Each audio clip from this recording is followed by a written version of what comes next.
What is going on, y'all? Welcome back to the channel, and in today's episode, we have a new Lorcana card to add to the collection. Let's take a look.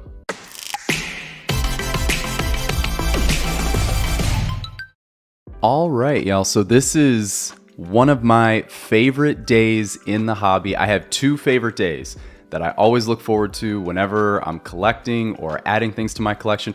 The first day is when you buy something for your collection. You go to your Target, you go to your LGS, you buy something online, you click the button, you make that purchase, and you just feel that rush when you make that purchase, right? That's one of the days.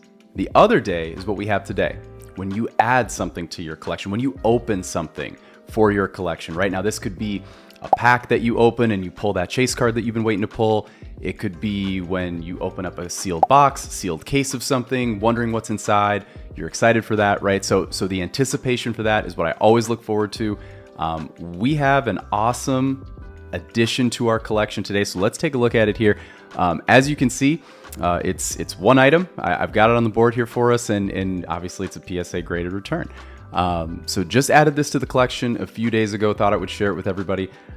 So without further ado, let's take a look at what we've got, and then let's also talk about it a little bit as well, and talk about grading cards and how that kind of process can play out if you're looking to pick up graded cards for your collection, things like that. So without further ado, let's take a look at what it is, and it is a PSA 10 Elsa Enchanted Rare. Absolutely gorgeous card here. So let's talk about it here for a second. So looking at picking up graded cards and what that can look like and how you can go about doing that. And first and foremost, I should also say, if you watch one of my earlier videos, I think it was the first chapter blister opening. If you haven't watched that video, go check that video out. We pull some legendaries, pull some fire in there. It was a really good episode there. If you watch that video, you'll notice that I talked and I gave a story about how I pulled an Elsa with my wife around Christmas time, and you're probably wondering, like, man, like, he got that graded quick. Like, how did he do that? Like, how is that possible? That is actually not the case. It's right here, and so we have them both here for you. But reason why I didn't grade this specific Elsa, the one that we actually pulled, if you can notice it, and I'll see if I can put it up here, so if we can get a look here.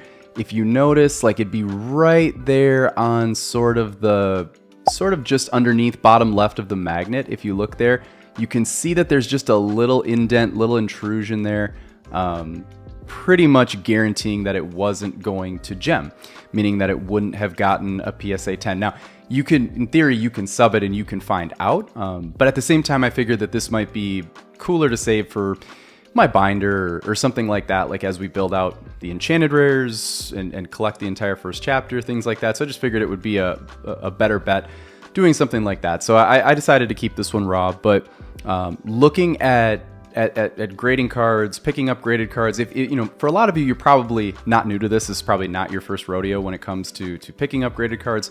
But if you are new to Lorcana, you're new to grading cards or purchasing grading cards, or just kind of going about that whole process, there's a few different ways that you can do it. The first way that you can do it is, of course, you can get very fortunate and you can pull the card, right? You can pull the card that you're looking for, or pull a few different cards that you want to grade. You can then go grade them with, again, PSA, CGC, BGS, bunch of different good grading companies out there. Those three are probably like the best three that you could use. But at the same time, there might be a card that you really want, but you can't seem to pull it. Like, you want it now, right? And so instead of ripping a million packs, you want to be able to just go add it to your collection right away. So in that case, you have a couple of different options. The first being, you could buy a raw copy of a card. This could be on eBay or Mercari, or you could trade for it, I guess, theoretically, and you could then submit it to PSA and get your grade back. And then the other option is you could also just purchase the card, right? You could go and purchase the slab on, say, like a eBay or Mercari, or secondary market, something like that. There's pros and cons with both. Obviously, the pros with grading the card yourself is that you're going to be paying a lot less to acquire the card, and then to grade it, get it back. And of course, if it does get it, if it does gem, you're obviously going to be making a large return on your money, right? So if we look at these two cards, for instance, if I were to grade this card right here, if I were to grade the raw copy of the Elsa that we have, submit it, and it gets a PSA 10. Haven't checked in about a week or so. I've heard the enchanted rares are kind of fluctuating in price a little bit. Don't know if that's buyouts, don't know what's going on there, but let's just continue for sake of basic math. Let's just say that this Elsa is $500, right? If I were to grade it raw, get a PSA 10, you've just turned a $500 investment into, I guess again, we'll just use a round number and say $1,500, right? So obviously that is the most optimal way of doing it instead of just buying the card graded in 10.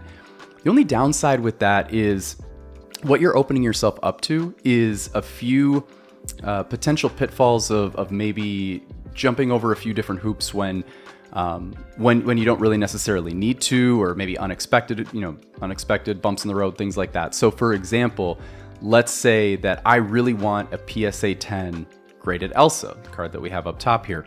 And I'm going to grade one raw myself. I'm going to grade this one. I'm going to grade the one below and just hope that between corners and surface, and in this case, the edge, and the edges, that this one grades in 10. So what I'm going to do is I'm going to go on to PSA. I'm going to submit my information, package up the card, send the card to PSA, get the card back, and go through those steps.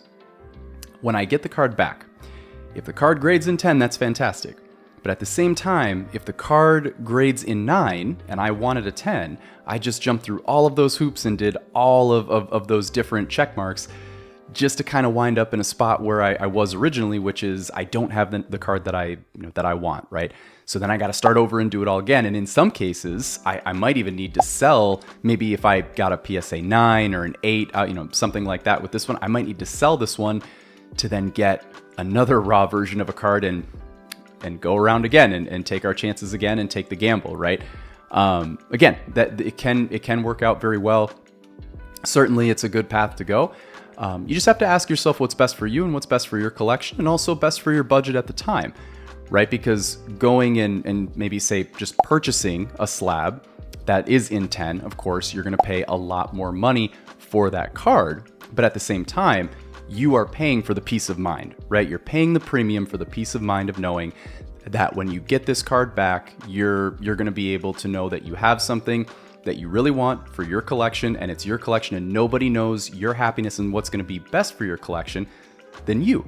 So 2 different paths you can go. Neither are wrong. And what I wish for everybody listening to this is that the first option happens, which is what we talked about earlier on, which is that you pull the card that you want, you grade it, you get a 10. Obviously that's the dream right there. But obviously, if that can't happen, then you have 2 options, and again, you'll know what's best for you on that end. So really excited that we have this card. Really excited we get to share it with you all. Excited that it's in the collection, and I'm sure we'll be doing more collection pickups like this as we go on and as we keep doing videos. So stay tuned for that. All right, guys, so that's going to do it for today's episode. If you enjoyed today's content, feel free to like, subscribe, interact with me in the comments. Let me know what cards you're picking up for your collection right now, what cards you think I should be picking up for my collection right now, what ones you'd like to see on future videos, and I'll see you guys in the next episode. Peace out.